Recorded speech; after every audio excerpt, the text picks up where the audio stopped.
and we have to really escalate the noise we make so that we'll be heard.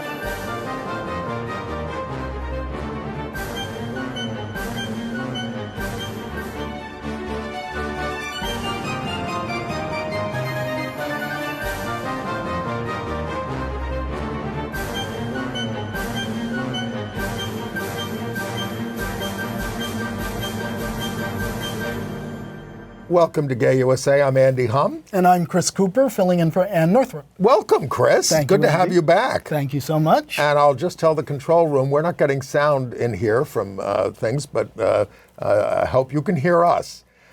In the headlines this week, we've been telling you about that Venezuelan gay guy who was thrown into an El Salvador gulag by the United States. Andre Jose Hernandez was freed in a prisoner swap, but he was sent back to Venezuela, which is the country that he was fleeing from anti-gay persecution. Meanwhile, lesbians in exile, Ellen Degeneres has joined Rosie O'Donnell in heading across the pond to the UK to escape fascism in the USA. Yes, she made it official this week. The federal judge who was going to hear Trump's actually $10 billion lawsuit against the Wall Street Journal is a gay black man.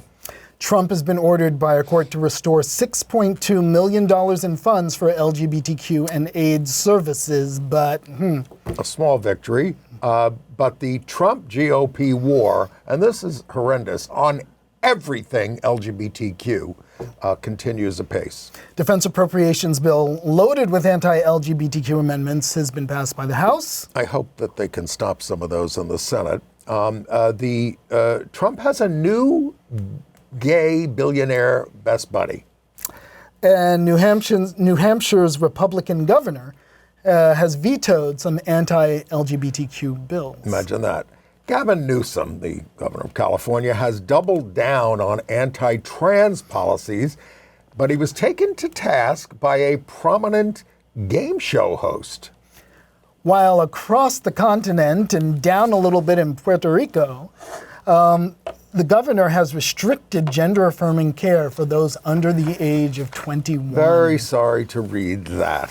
So we start with the good news, which is that America did a prisoner swap with Venezuela. We got back 10 Americans, and they took 250 Venezuelans out of the Gulag in El Salvador. Now, this was very deliberate on the part of the government of Venezuela. They had nabbed 10 Americans on various pretexts to hold them and use that as leverage to get these Venezuelans out of the Gulag in El Salvador. Right. So, obviously, most of them are not criminals, as America said when they sent them off to El Salvador to be tortured. But one of them, of course, was this prominent, we've been telling you about him, and we knew nothing about what happened to him until this week. And there he is at the top of the stairs in the black T-shirt. And yes, he has some tattoos on his arm, which have nothing to do with gang membership. That's Andre Jose Hernandez. So he had come to the United States for an asylum hearing, a legitimate asylum hearing, because he does fear persecution. And they just nabbed him and grabbed him and said, "You're a gang member because of your tattoos." Total lie by some thug at ICE. And now he's in Venezuela, where, which is where he left because Right. of the persecution, because he's queer. So is this a step forward? Well, sure, to get out of the El Salvadorian gulag, but the question is, where does he go now? What happens to him now? He was told, he gave an interview, which we're going to link to in our email. Now, it's in Spanish, and we haven't had it translated yet, but some of you speak Spanish, and you can listen to it, and you can at least see him. He talks about all the torture that he went through, according to his lawyer, and at the end of it, he's just, reduced to tears. This is really important. I want to focus on this one thing, which is how Trump officials, including the president himself, said for months that they have no control over what happens in CCOT, as it's called, that Salvadoran gulag. And that, they told court after court after court, we can't do anything to bring anybody back because it's El Salvadoran jurisdiction. We can't do anything. Suddenly, all of a sudden, when there are 10 Americans at stake in Venezuela, they find a way. And that's really telling about how they disregard the courts and they lie and they lie and they lie to the courts. Well, they're not going to need El Salvador anymore because they've got Somalia. tens of billions. No, they need tens. They do some of that to scare people and to also shut people off. But they're building them here, whether it's Alligator Alcatraz or the real Alcatraz that they want to reopen. I mean, it's all terror. And, when they finish with the immigrants, they're going to be turning on us. It's not just terror, it's money. It's the fact that these Republican donors are the ones who get all the funds to build these prisons, quote unquote, really concentration camps. With no standards. Well, anyway, congratulations to Andrea. We'll keep you posted on that. We had here's the demo we had in Foley Square and across the country this week, which was mostly standing up for immigrants. Here's a guy with an Andre sign, and there we all are down there in Foley Square. Free them all, because it's not just about him. It's about all these people who are being grabbed. And the stories you read every day of people that, some 72-year-old guy who's been here for 60 years who gets sent to a detention center and ends up in Guatemala. This is insane. We've got to stop this. Well, the courts have tried to intervene. Unfortunately, the courts move glacially. But in a good note, U.S. District Judge Stephanie Gallagher in Baltimore has now cleared the way for contempt charges against the administration in at least one of these cases, that of a 20-year-old Venezuelan migrant. So, as glacially as it moves, there is now a possibility of contempt findings against the administration for their constant Trump said he wants to lies. hire 10,000 more ICE agents, and that's very hard to do. But it will certainly mean less training, lower standards, and more criminality. Well, they were already offering a bonus for the money they want to pay them. Right. Well, salaries to hire them back. Yes, salaries of $130,000 a year. We can't afford teachers, but we can afford this. And then for the supervisors, $300,000 a year, because they were just given, $170 billion to set up a police state. So why don't we all apply for these jobs and then do the job poorly? Well, what I was hoping, worst they can do is fire us. What I was hoping is the next administration, but it's much too far away, could come in, Democratic administration, and design a humane system of handling asylum seekers and everything else with all that money. And by the way, maybe improve U.S. prison life as well, which is pretty grim to begin with. All right, so look, RuPaul's Drag Race alumnus, Tsunami Muse, says she has relocated from the U.S. to Panama. She wrote that she made the decision to be able to explore the world and cited a difficult and complicated situation in the U.S. People are leaving. Yeah, well, and for her in particular, it's complicated because she is under the DACA program, the Deferred Action for Childhood Arrivals, and there are huge hurdles for DACA folks who want to go overseas. Right. And so if she wanted to tour Europe like she'd planned, it was simpler for her to just relocate to Panama. And one of her fans said, this is essentially Tsunami self-deporting. And there used to be some bipartisanship, or we're going to do something for the DACA people, for the Dreamers and all that. But now there's not. It's just all anti-immigrant. Well, speaking of relocating, Ellen Degeneres moved in November with her wife, Portia de Rossi, over to the Cotswolds, which is in southern England. And they just announced, hey, you know what? We're staying. Now, correct me if I'm wrong. You guys, I think, mentioned on the show, because I watch Gay USA, which is where I learned these things, that Ellen and Rosie O'Donnell are not pals. But when Rosie had all the trouble with Trump recently, and they was threatened with excommunication or denaturalization or whatever, or just revoking her citizenship, which you can't do. Ellen stood up for her and said, that's great. She posted that, So our prominent lesbian comics are relocating to the UK. She loves it there. She talks about how peaceful it is and how nice and clean it is. And I'm like, girl, just get outside of New York City or Los Angeles and you'll find nice, calm, peaceful places. But we're not. Anyway. By the way, Vice President Vance and his wife Usha and their children are going to rent a cottage in the Cotswolds in mid-August. And the Stop the Trump coalition has pledged to ensure that their merriment falls flat.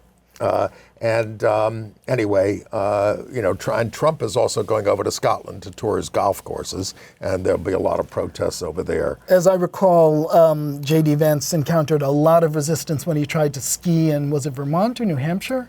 Yes. Yeah. So wherever he goes.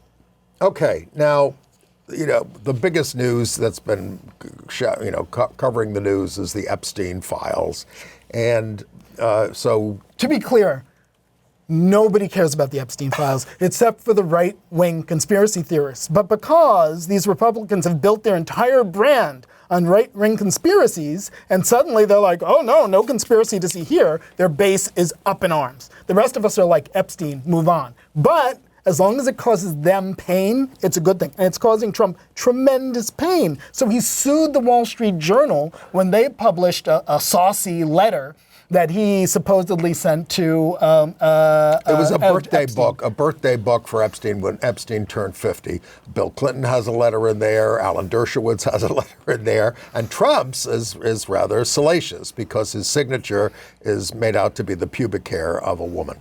Right. So he sued the Wall Street Journal for $10 billion over them publishing this information, thereby going up against Rupert Murdoch. And as it turns out, the case has been assigned to an openly gay black judge appointed by Obama. His name is Darren Gales.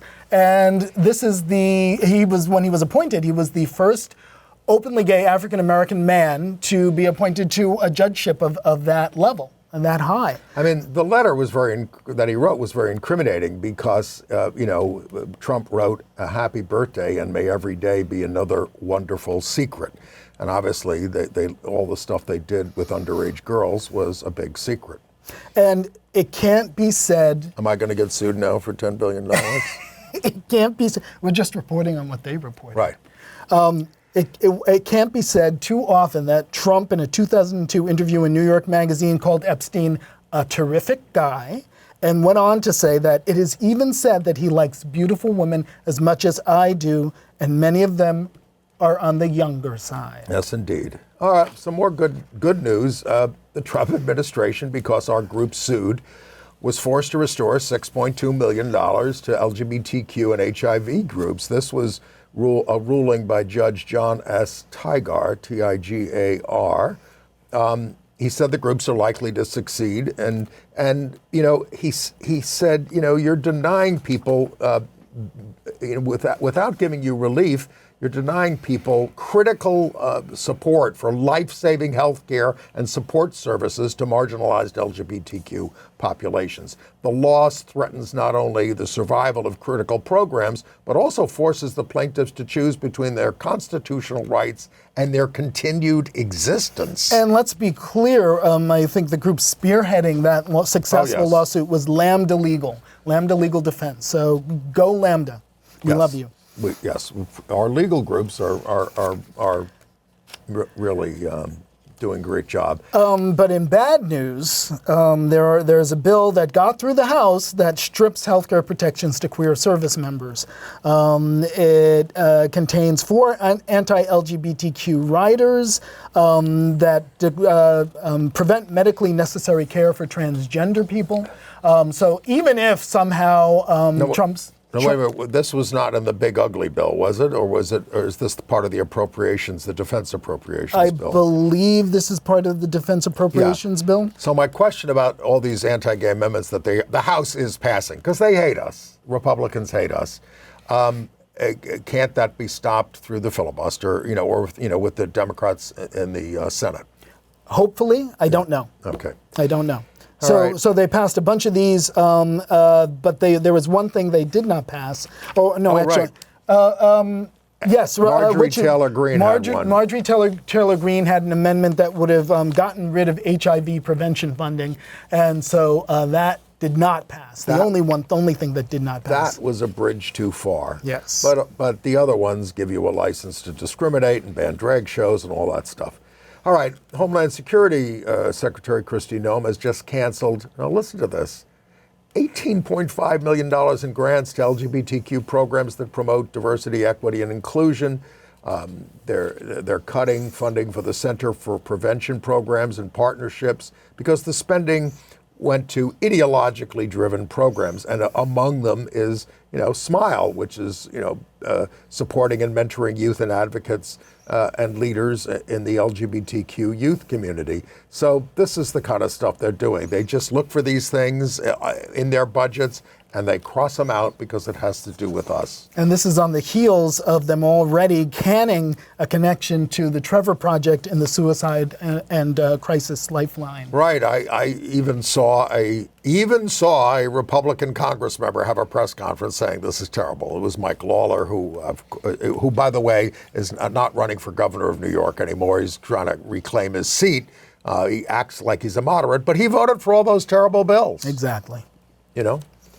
All right, the Trump administration has issued a new mandate requiring all federal agencies to eliminate recognition of gender identity, reinforcing a rigid binary definition of sex and gender throughout the executive branch.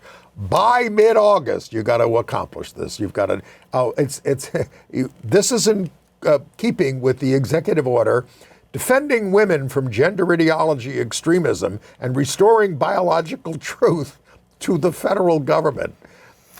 It's Orwellian in their speak. And correct me if I'm wrong, it also has implications for passports. In that if you have an X marker on your passport, which you can still legally have for now, after August, I believe it's after August, that you still have to file as male or female for your tickets, even though your passport says X. We did talk about that. But you've got some time to still get an X marker on your passport. But then the window will close. The window is closing. And then they'll say, you got to do a new one because we're not accepting this. And even regardless of whether or not you have that X marker on your passport, you still, after a certain point in August or September, you're still going to have to, when you file for your tickets for an airline, specify male or female. So, shall we talk about Trump's new billionaire best buddy, or do you have more money news? Let me just see where we are. Well, I also want to mention that in Washington, D.C., Children's National Hospital is going to stop prescribing and monitoring gender-affirming medications for trans youth by August 30th, citing the Trump orders. And, they say, we recognize the impact this has had on you and your family in the letter to their patients, and we're here to support you. No, you're not.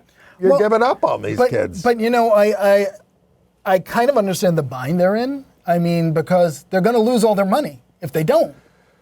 Well, that's what's happening everywhere, but people have to band together and stand up to it. So you want to talk about the... Sure. Trump, because he had a falling out with Elon Musk, now has cozied up to Sam Altman. He's the CEO of OpenAI, who is actually bitter enemies of Elon Musk. But he has now gotten... There he is, there on the right. The other guy is Trump. Yeah. And now he's gotten his fingers into the administration, and I think he's hoping to influence AI policy.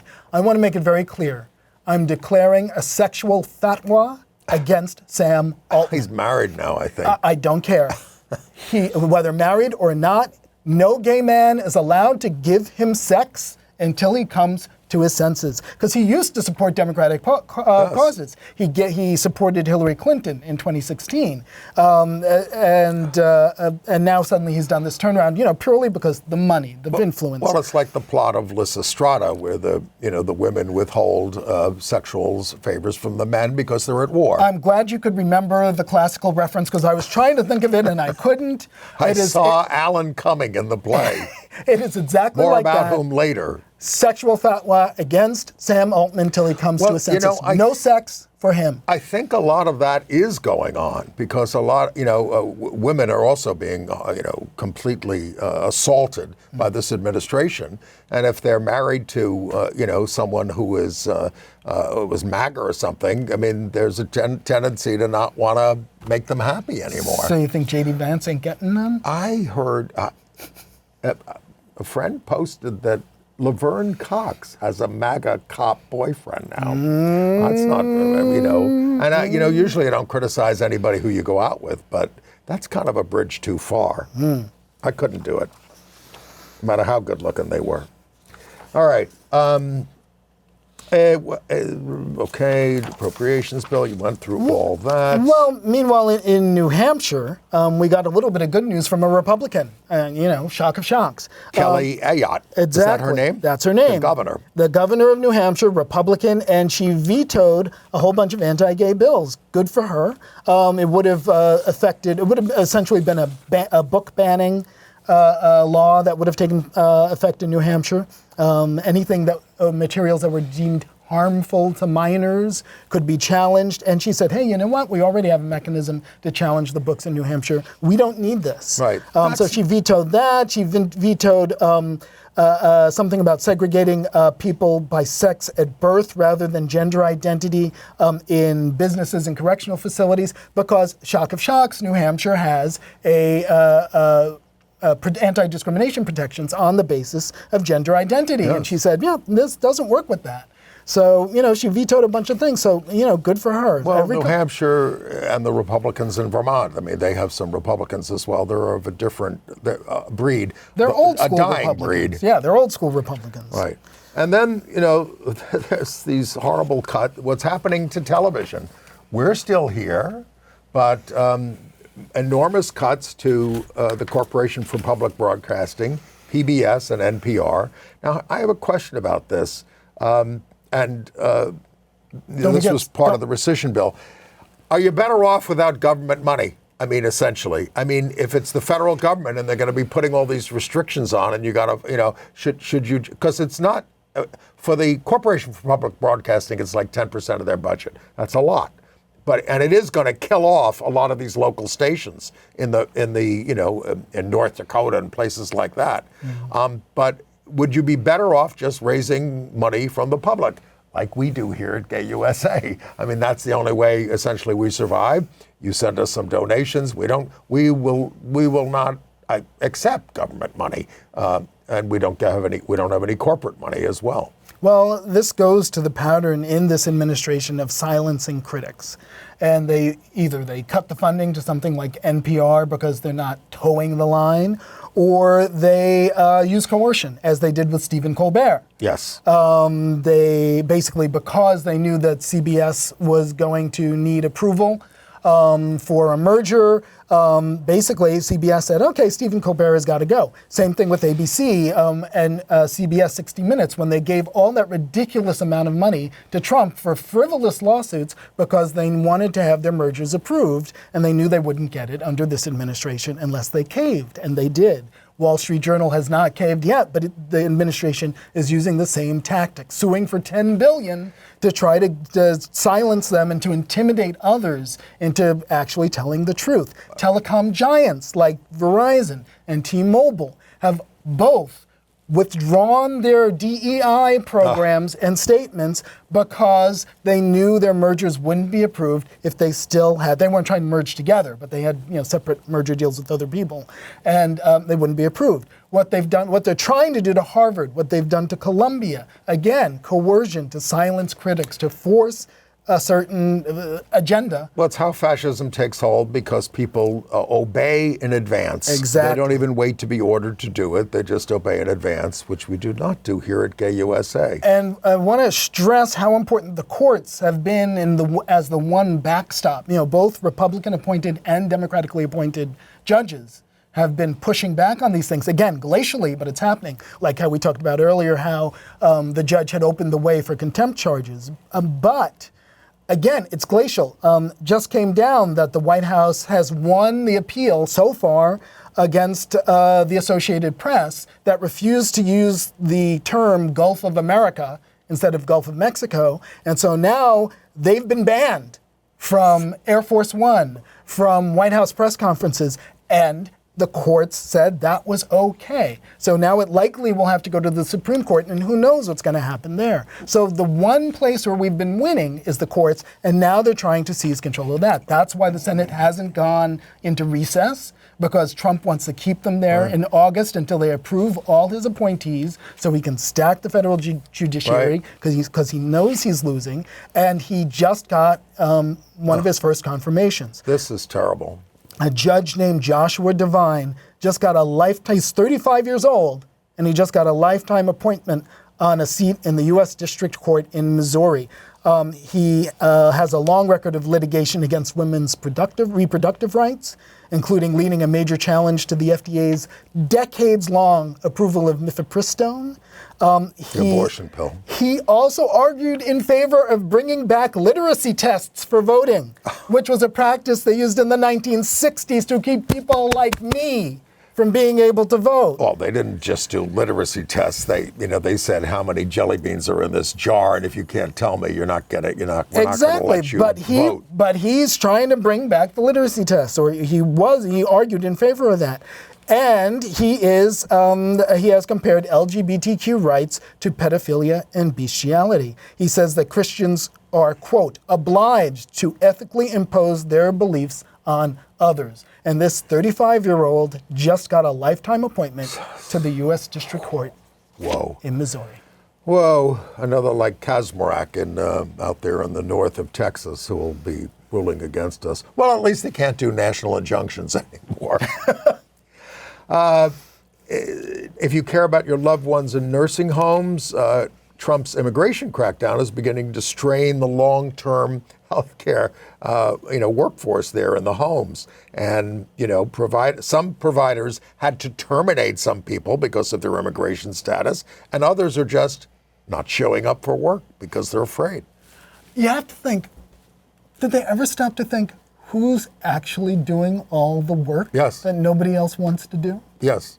Well, and of course we do have that line about, the people who pick the crops, the people who, empty the bedpans. Exactly, and all that stuff. But also, we're losing all the brilliant immigrants who were doing all the innovation in the United States, who are now giving their services to other places. People don't want to come here. Well, again, that goes back to tourists. We're losing all the tourists. And who wants to come? Certainly they don't want to come down from Canada, but they're going to stop coming from Europe. And the tourism industry here is just losing out tremendously. Well, and I think this goes back to the fact that the United States, as we knew it, is done. It's over. Yes. They broke government. They have been trying to break government for a long time, and now these extreme right-wing forces have managed to do it. Using the problems in the Constitution. So the question is, we can't get it back, or we can get some of it back, maybe, eventually. But maybe that's not the point. Maybe that shouldn't be the goal. Instead of trying to get back the United States we knew, which again is done, we need to start thinking ahead about what new kind of United States we can have. Rather than trying to piece it back together, let's start thinking creatively, think boldly, think imaginatively about how the United States can work. And it's the death of Edwin Fulner, he died at 83. He was the head of the Heritage Foundation. He was one of the founders, head of it for like 17 years. They're the ones who came up with Project 2025. He just died.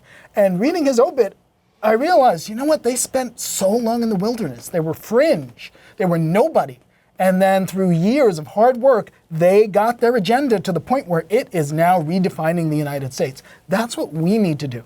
We need to start thinking creatively and long-term and start putting together an agenda that we can slowly build and eventually have a new United States that works better than the old thing that's now gone for good. But as the old Michael Callan song, my friend Michael Callan, famous AIDS activist, said, what we don't used to sing, but we don't have is time.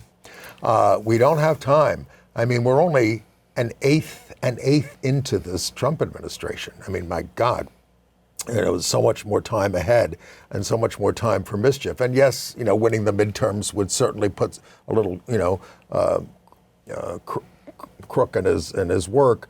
But we have to start fighting for things like, I would say, devolution, which means devolving things to the states, where New York and California and Maine and all these other places that are more civilized say, we're going to live a different way and we're not taking federal interference. It is, after all, what the Confederacy did, the South did after the Civil War. They just basically nullified the results of the Civil War and said, we're going to have Jim Crow and we're going to find a way to have slaves essentially through, putting people back to work and pay them very little. All that kind of stuff happened. We could do it in a good way, and we have to start standing up for ourselves. Well, Andy, that's the kind of thinking I think we need to start doing, which is that, think creatively, think outside the box, something you have advocated for the longest time on the show over and over. Expanding the Supreme Court. That should be number one on our agenda the second we have control of the White House again in both houses of Congress. And we need to start normalizing that idea. So, because when Biden was in, he was like, oh, that's too radical. That's too scary. It's like, too radical? Look what's happened. Right. Because you didn't do it. We're being run over. Yeah. So, let's start thinking creatively. And look at the kind of people that we have here in the government. Linda McMahon, the wrestling executive, was appearing before the Congressional Committee, and Mark Takano, gay guy, congressman. Madam Secretary, does refusing to hire a Holocaust denier as a member of Harvard's history department faculty count as an ideological litmus test because she's against them? Mm-hmm. I believe that there should be diversity of viewpoints relative to teachings and opinions on campuses, she said. Are you even listening? You want Holocaust deniers now? Well, and of course, that's a lie. They don't want viewpoint diversity. They want their viewpoint and only their viewpoint. So, all right. The U.S. Olympic and Paralympic Committee has updated its policies to say it will comply with President Trump's executive order banning transgender women from competing in women's sports. Now, everything was going in that direction anyway. But there were no transgender winners at the Olympics. There were some contestants, but American middle distance runner Nikki Hiltz, who is non-binary, would presumably not be affected by the ruling because they were assigned female at birth.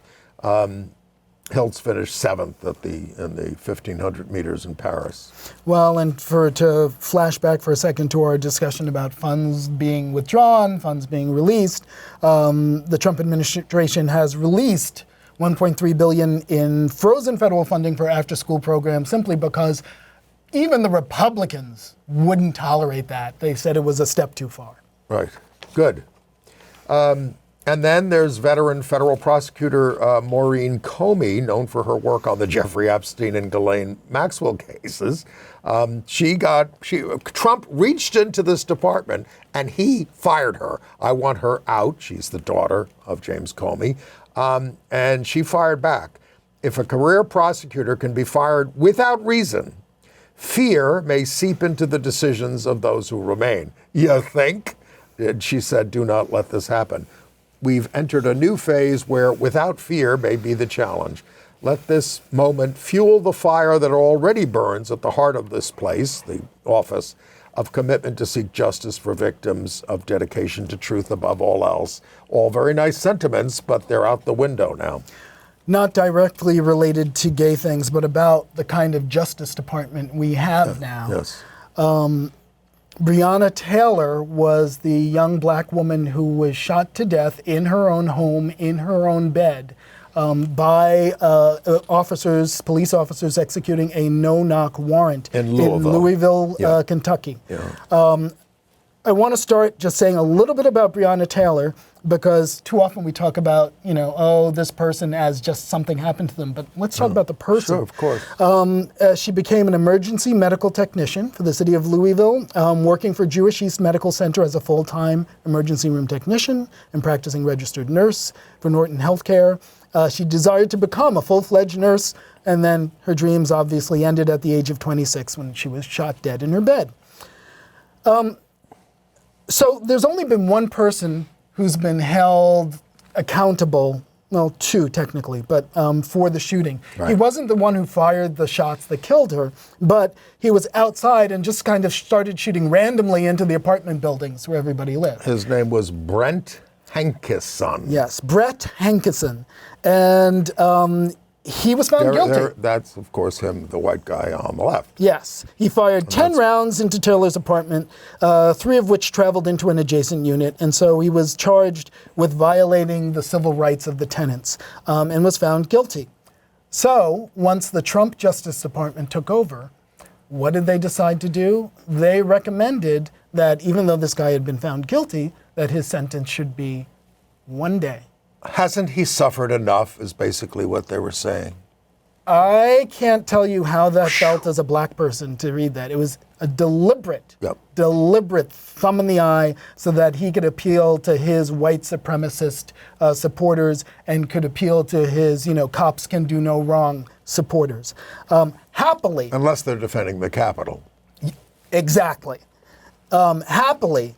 That's not what happened in this actual sentencing. The judge gave Bret Hansen a 33-month sentence, so almost 3 years for violating her civil rights. Right. So that's our Justice Department these days. All right. The National Park Service is continuing to remove historical... Look, you go to these places, I went to the University of Virginia, you'd go up to Monticello, Jefferson's home. They didn't even mention that he had, slaves. And now, of course, they have all kinds of context at these national places. Well, now we're talking about the Muir Woods, and they highlighted the racist ideologies of some of the men associated with the site who did terrible things. One of them laid the groundwork for the Japanese mass internment during World War II, etc. But even more relevant to that specific site, they mentioned the women's movements, yes. The women's clubs that had pushed to have the woods turned into a national park. Yes. And there was also signage that talked about the Native American tribes that, used to be on the land before they got pushed off. So all that is gone now, wiped from, you're not allowed to talk about these things. No. What do they call it? There's a name for this executive order. That's, again, Orwellian speak. I had it too. Oh, well, I can't find it. They call it History Under Construction. No. That was History Under Construction was the name of the program where they started adding the relevant stuff. But they had an Orwellian name for the new executive order that causes all these things to be whitewashed and removed. Right. Okay. All right. Let's move on. You talked to... Okay. Gavin Newsom, he's running for president, and one of his issues is... Has he declared? Well, come on. All right. Okay. It's getting close. So he has been trying to distinguish himself by essentially, not being good on trans issues, and saying he agrees with a lot of the right wing on this. So, of all people, Jeopardy host Ken Jennings says, "I will never support Gavin Newsom for president due to his anti-trans stance. Never, ever."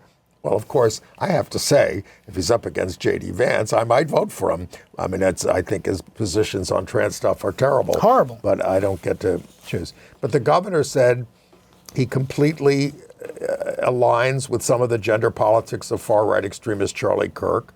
And that's the kind of stuff he keeps putting out there. And he's been doing kind of a right-wing apology tour, going to various right-wing media outlets to talk about this. And even if you have some reservations about, trans participation in sports or whatever, to go on right-wing media and kick the trans community while they're down, when they're fighting for their lives, it's just appalling. You might look at a different model, which is what's happening in New York with Zohran Mamdani, who is totally pro-trans and came out of nowhere and won the Democratic nomination for mayor. He's still being opposed by a bunch of people in the general election, but he's unapologetic about those things. He doesn't, and you confront him of his positions, his past positions, and all that kind of stuff. He doesn't get nervous and start to slip away from them. Of course, he's running in New York City.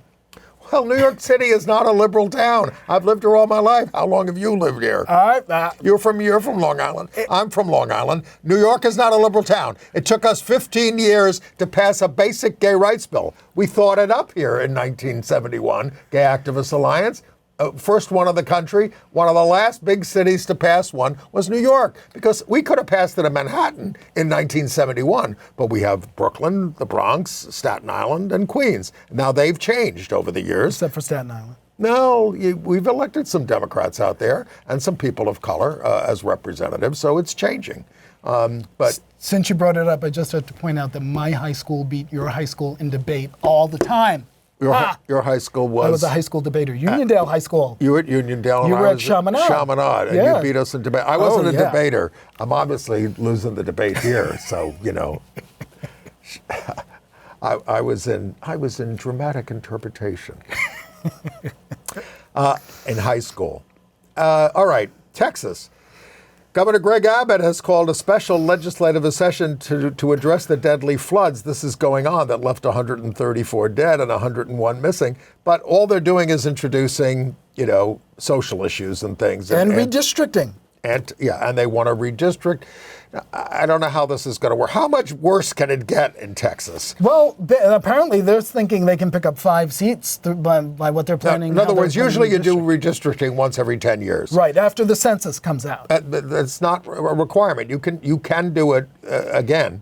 And that's what they're doing. Right, but then we have to fight back in California and New York. Exactly. Do we have the guts to fight back and say we'll redistrict Republicans out of existence? That's what Beto O'Rourke has called for, exactly that. Even Hakeem Jeffries intimated that he's going to push for that, but you better get busy in New York and do it. Because that's the only defense. But again, what a broken system. Because again, this leaves you with a Congress that is nothing but polarized districts. Nothing but. I like districts where people have to compete, where you actually, both sides have to compete, and then you have to push things towards the middle again. So maybe one of those big ideas for a new USA is to think about a parliamentary system. You could have a parliamentary system, or you could have fair districting. But parliamentary might be nice.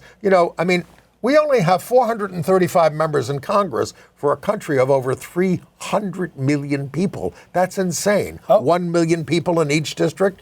I'll tell you what's insane is having 50 senators, 2 from each state, regardless of the size of the state. Well, if you don't give us the 2 senators, we're not signing on to this Constitution. And that's the way it went down. Yeah, but it may have made sense back then when the difference between the states was in population was maybe about 1 to 10. Now it's something like 1 to 50 or 60. That's nuts. When you compare Wyoming to California, and that means urban voices are completely stifled. Right. It's crazy. Right. All right, so Texas now. Also, update on the wicked Texas Attorney General Ken Paxton, who's also running for U.S. Senate. And of course, he's involved in an ugly divorce case with his state senator wife, which now they've sealed the proceedings on that. So what's he doing to distract from this? He's announced a lawsuit against U.S. Masters Swimming, alleging that they are engaged in, they've cowered to radical gender activists and deprive female participants of fairness in sports. So this is what he's doing. Yeah, scapegoat us. I hope it doesn't work. We'll see. Are we ready for some crime news? Well, we should talk about Puerto Rico. Of course. Well, Governor, we told you that they passed this bill barring gender-affirming care for anybody under 21, not just under 18, under 21. Bars puberty blockers, hormone therapy, gender-affirming surgeries for individuals. And it was signed by Puerto Rican Governor Jennifer Gonzalez Colon. Now, as I understood, she had previously resisted signing that. Well, she had said she wanted it a different way, and she didn't want to, make it so horrible. But then when they passed it, she just signed it. So come on. Yeah. All right. All right. Meanwhile. And by the way, in terms of you saying crime, in Florida, cities across Florida, they're whitewashing or covering over all the rainbow walks. under orders from Transportation Secretary Sean Duffy and, of course, the wicked governor, Ron DeSantis. Andy keeps using the term wicked. I want to make it clear that he is not referring to the popular Broadway show or the movie adaptation. And I must add, some of you viewers already know this, I have had a boycott on setting foot in the state of Florida or drinking orange juice for at least the last 10 years. Oh. I will not give them my money ever since the Trayvon Martin. Ever since I do not drink orange juice. Grapefruit juice? Ever since the Trayvon Martin verdict, and it's only gotten worse since. But that's the only influence we have. All right. We'll move on. Yes. Okay. In Tennessee, a woman was denied prenatal care because her doctor refused to treat an unwed mother. She had to go out of state to get the treatment. And the thing is, that's a Tennessee law which allows people to cite religious objections to deny medical care. And obviously, if they're going to wield it against an unwed mother, they can wield it against us as queer people. A couple of New York notes in New York State. The state's passed 3 bills that expand protections for gender-affirming care. Governor Hochul, you haven't signed them yet. And then Hochul dealt a blow to Andrew Cuomo by settling a suit by one of the women that he had He's a sex pest, and there he is with this woman. But she sued, and she got a big settlement from the state. The reason why that's a blow to Andrew Cuomo is because he doesn't then get to protest his innocence in court, which he wants to do as he's running for New York City mayor. And Cuomo told business leaders, if Mamdani wins the election, I'm going to Florida. Well, he might as well. He's only lived in New York City for less than a year. He lives across the street from Ann now, so she sees him sometimes on the street. So he might as well. He doesn't really have connections to the city other than in childhood. Meanwhile, in Oklahoma, the head of education there, Republican Ryan Walters, who's just like pushing his nose up Trump's butt as far as he can get School's a superintendent. And not in a good, pleasurable way. He is basically imposing a woke ideology test on teachers. Why isn't he Secretary of Education? I don't understand. He may become one soon. He's the one who wanted to pay tremendous amounts of money to get Trump Bibles into the school. That's right. Trump Bibles. Mm-hmm. Yes. All right. Crime news. Detroit trans woman Carmen Wells, a popular ballroom performer, was shot and killed on May 25th in her apartment on Detroit's east side. Now her killer still remains at large, so this is the problem. Yeah, I don't think they even have a suspect. The prosecutor's office says that it may be due to intimate partner violence, and they also say that it often they say sometimes it's like the person, or if it's a trick or something like that, they discover it was a trans woman. No, they're ashamed to be known as someone who went with a trans person. And just because we should talk a little bit about the person's life, Carmen Wells was dubbed the Walking Wonder, and she won the status of legend in the iconic International House of Revlon in 2018.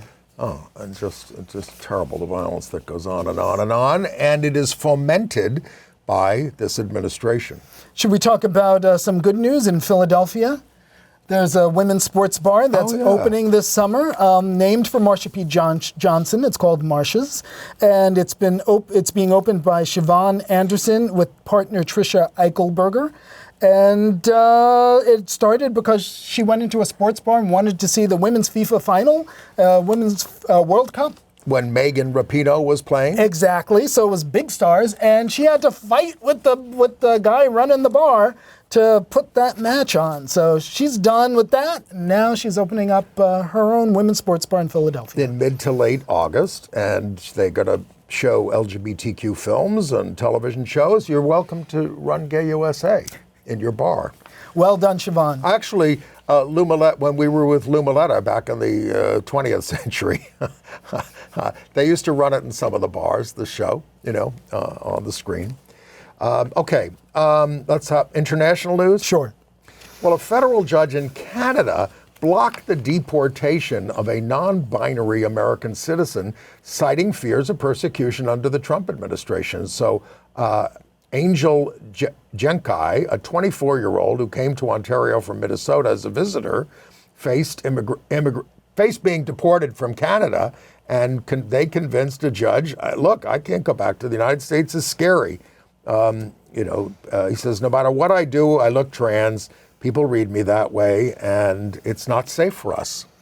So people are seeking asylum to stay out of the United States. Meanwhile, in Russia, a new law makes it illegal to even perform an internet search for quote-unquote extremist content. Specifically, Pussy Riot has been on the list of a federal list of extremist materials, but of course anything gay is on the federal list of extremist materials. When we get our report on who's searching our website, there's a lot from Russia. So you be careful. But my favorite international story of the week, the daughter of Norwegian Princess Martha Louise has become Norway's first royal to come out. Her name is 22-year-old Maud Angelica Ben. Yes, and she is 22 years old, and she came out as bisexual. Some really interesting twists. She is fifth in line to the throne. Wow. And her mother, Martha Louise, is a self-described clairvoyant. Her father, unfortunately, committed suicide, but not before 2 years prior. He accused Kevin Spacey of misconduct. So Kevin Spacey somehow gets into this royal Kevin story. Spacey has led a trail of misery of all the men that he's hit on and abused, and he is back in the movie business. Well, Maud Angelica Bain was cited as the bravest woman in Norway in 2020 for how she spoke candidly about her father's suicide and encouraged other people to get help. Right, she gave a powerful speech at his funeral. In Malaysia, police in the Malaysian state of Kelantan arrested 12 men during a raid on a gay party. These are the kind of crackdowns they do in totalitarian nations, and I'm sure they're going to be coming here. AIDS news, health news, more health cuts. Trump isn't done cutting your health care. Now it's low-income kids that Republicans are targeting. It's the biggest cut to the safety net. The number of Americans who would become newly underinsured is going to be in the millions, and that would be above and beyond the millions already set to lose coverage. It just goes on and on. And measles is at the highest level in 30 years, but HHS Secretary RFK Jr. says it's not a crisis. What did I see? They said, what's his wife's name? Usha? Huh? You're talking about J.D. Vance's wife? RFK. Oh, RFK. Oh, I don't know. She's an actress who was on Curb Your Enthusiasm, but they said she should now star on the fabulous Mrs. Measles. All right. Alan Cumming. I mentioned him at the beginning. He guest hosted on Jimmy Kimmel, and it was funny because he starts off by saying, "I'm the first guest host of Jimmy Kimmel who's never been a guest on this show." But then he went on a monologue. He goes, "How are you doing?" She said, "Aside from being in a country that just reintroduced concentration camps," and went on like that. He also called trans people superheroes and explained why. And we're going to link in our email to that opening monologue. It's funny, but it's trenchant. And Alan Cumming is terrific. Okay, lots of shows have closed on Broadway recently, but one that has legs is Hadestown, the musical, Tony winning, and they've just announced a new principal cast that's taking over in September, and it features two prominent actors. One is Jack Wolf, who's going to be Orpheus, the young star-crossed lover of Eurydice, who's going to be played by a Disney star, Morgan Dudley, and the opera singer, Paulo Schott, he also does Broadway, the Brazilian operatic baritone, and he won the Tony for South Pacific. He's going to be Hades, whose lover is Persephone, played by Rebecca Naomi Jones, who was the first woman of color to play Laurie in Oklahoma on Broadway. Anyway, what would the theater do without gay folks? Oh my God, it wouldn't exist. Come on. Oh, and speaking of musicals of tragic Greek stories, I saw the revival of Now, I've always said the gospel at Colonus, but they kept saying Colonus at this play that I saw at the open air theater on Little Island off the coast of the West Village on the Hudson River. It's that Barry Diller funded park, but it is a magical setting for a summer show. And the gospel singing, which was led by gospel singer Kim Burrell, who had some controversy in her life over some anti-gay comments for which she apologized. But the music was rousing and terrific. I had a little trouble following the plot. I think when this premiered in 1983 with Morgan Freeman, I think we all read, Oedipus at Colonus in high school, so we all knew what was going on. But I thought it was a little hard to follow here. Well, meanwhile, I'm a comic. That's only running till Saturday. I'm a comic book guy. And so I've seen both of the two new big comic book releases, one's that's coming out by the time you see this, and the other that just came out. The first is Superman. And I got to say, first of all, he's super hot, the new Superman. What's his name? Oh, gosh, I've forgotten. Corn Sweat or something like that? Oh, that's terrible. I should really know that. I've forgotten. Well, he's super hot. But what's interesting about it is how it brings in, without trying to, it brings in issues that are relevant to today about immigration, because Superman comes from another planet and got here technically illegally. And he's nice to people. I've always not been too keen on the character because he's a little too much of a Boy Scout for me. But, he is nice. And that apparently drives the right wing wild. That because he's an illegal immigrant and he's nice. Bring back civility. Well, right. So that's kind of a little bit of the point of a lot of the movie. So it's not great, but it's a good movie. It's entertaining. Yeah, a friend of mine who is not into superhero movies, he's over in France right now, but he saw it over there and he loved it. Yeah, no, people seem to like the film. It's entertaining. It's fun, and again, not great. And it's not being picketed by the Proud Boys or something? No, it's making a ton of money. Right, it's the big hit. Yeah, so good for them. And then the other superhero movie I saw was Fantastic Four: First Steps. Now, I am very much a Marvel guy, and this is a Marvel Comics property. For those of you who don't know... Who are those people? The Fantastic Four are basically a family. That's the thing that distinguishes the Fantastic Four. It's a guy and his wife, his brother-in-law, and their best friend, and they go up in space together, get exposed to cosmic rays, and as a result, they come back down, and they've got all these crazy superpowers, and they use them to make the world better. Again, it's not great, but it's good. I think it helps if you know a little bit about Marvel to begin with.